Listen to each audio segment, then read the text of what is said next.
بات مشقیں التدریب الاول پہلی مشق اکتب معانی الکلمات الآتیہ در ذیل کلمات کے معنی لکھیں۔ نمبر 1 الحوار مکالمہ گفتگو۔ نمبر 2 التلمیذ شاگرد۔ نمبر 3 القصص کہانیاں۔ نمبر 4 مہندس انجینئر۔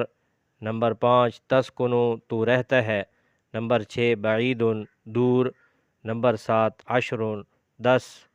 نمبر 8 احسنت بہت خوب شاباش۔ التدریب الثانی دوسری مشق اجب عن الاسئلۃ الآتیہ در ذیل سوالوں کے جواب دیں۔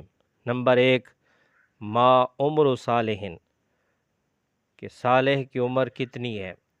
جواب عمر صالح 10 سنوات صالح کی عمر 10 سال ہے۔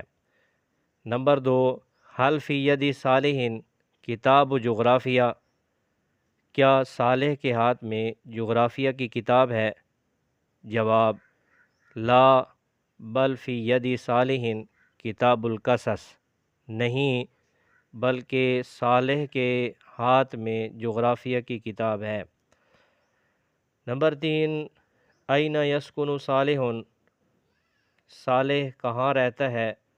جواب یسکن صالح فی پشاور کہ صالح پشاور میں رہتا ہے۔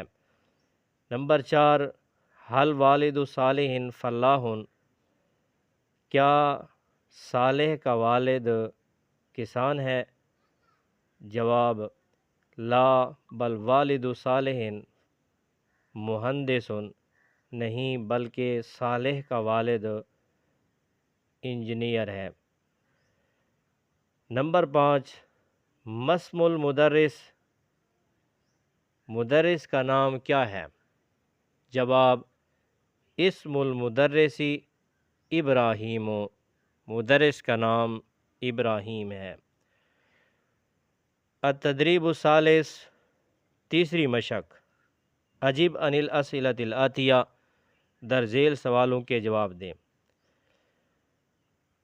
نمبر 1 مسمو کا یا مسمو کی اگر مذکر ہے مرد ہے تو اس کے لیے مسمو کا استعمال ہوتا ہے، اگر عورت ہے مؤنث ہے تو مسمو کی۔ آپ کا نام کیا ہے؟ تو جو بھی نام ہوگا آپ کا وہی آپ اس کا جواب میں بتائیں گے۔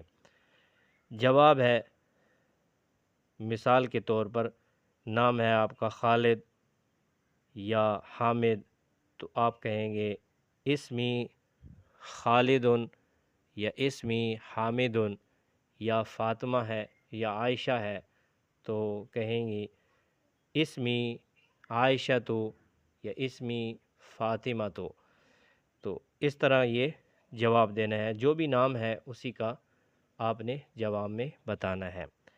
نمبر 2 این تسکن یا این تسکنین کہ تو کہاں رہتا ہے یا کہاں رہتی ہے، تو جہاں بھی رہتا ہے اس کا جواب دینا ہے۔ جیسے مثلا پشاور میں رہتا ہے تو جواب میں یہ کہیں گے کہ اسکن فی پشاور۔ نمبر 3 حل تحب کتب القصص یا حل تحبین کتب القصص تو جواب میں آئے گا نعم احب کتب القصص۔ سوال ہوا کہ آپ کہانیوں کی کتابوں سے محبت کرتے ہیں تو جواب میں کہیں گے نعم جی ہاں میں کہانیوں کی کتابوں سے محبت کرتا ہوں۔ چوتھا سوال ہے چوتھی جزء نمبر 4 ماذا فی یدی کا یا یدی کی کہ آپ کے ہاتھ میں کیا ہے؟ تو مرد کے لیے مذکر کے لیے یدی کا اور مؤنث عورت کے لیے یدی کی، تو جواب میں آئے گا فی یدی کتاب یا جو کچھ بھی آپ کے ہاتھ میں ہے اسی کا آپ نے جواب دینا ہے۔ تو کتاب ہے تو آپ کہیں گے کہ فی یدی کتاب۔ نمبر 5 حل عندک کتاب،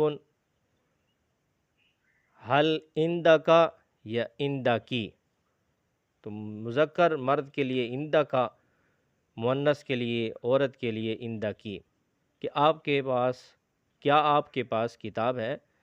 تو جواب میں عندی کتاب، نعم عندی کتاب، جی ہاں میرے پاس کتاب ہے۔ التدریب الرابع، چوتھی مشق،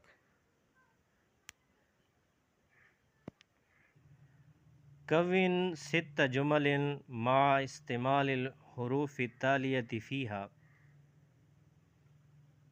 نمبر 1 فی، نمبر 2 من، کہ درذیل حروف کے استعمال سے 6 جملے بنائیں۔ نمبر 1 فی ہے، نمبر 2 من ہے، 3 فی کے جملے بنانے ہیں اور 3 من کے جملے بنانے ہیں۔ فی کا پہلا جملہ ہے ہوا فی العہد صادق، وہ اپنے وعدہ میں سچا ہے۔ دوسرا جملہ فی کا اسکن فی پشاور، میں پشاور میں رہتا ہوں۔ تیسرا جملہ فی کا فی الماء حیات، پانی میں زندگی ہے۔ من کا پہلا جملہ ہے احب ربی من کل قلبی، میں اپنے پروردگار سے تمام دل سے محبت کرتا ہوں۔ من کا دوسرا جملہ ہے اسکن قریبا من المدرسۃ، کہ میں مدرسہ کے قریب رہتا ہوں۔ تیسرا جملہ من کا المطر رحمت من اللہ تعالی، کہ بارش اللہ تعالیٰ کی رحمت ہے۔ التدریب الخامس، پانچویں مشق، اکتب اسماء اخری حسب صورت ما ھذا، ھذا کے ساتھ صورت کے لحاظ سے نام لکھیں۔ نمبر 1 ھذا قلم، نمبر 2 ھذہ شجرۃ، نمبر 3 ھذا کتاب، نمبر 4 ھذا مکتب یا مقعد۔ التدریب السادس، چھٹی مشق، اقرأ الکلمات الآتیہ کما فی المثال اسم الاسم، درذیل کلمات کو پڑھیں اور اس پر الف لام لگا کر پڑھیں۔ تلمیذ، التلمیذ، مدرس، المدرس، کتاب، الکتاب، مہندس، المہندس، مدرسۃ، المدرسۃ۔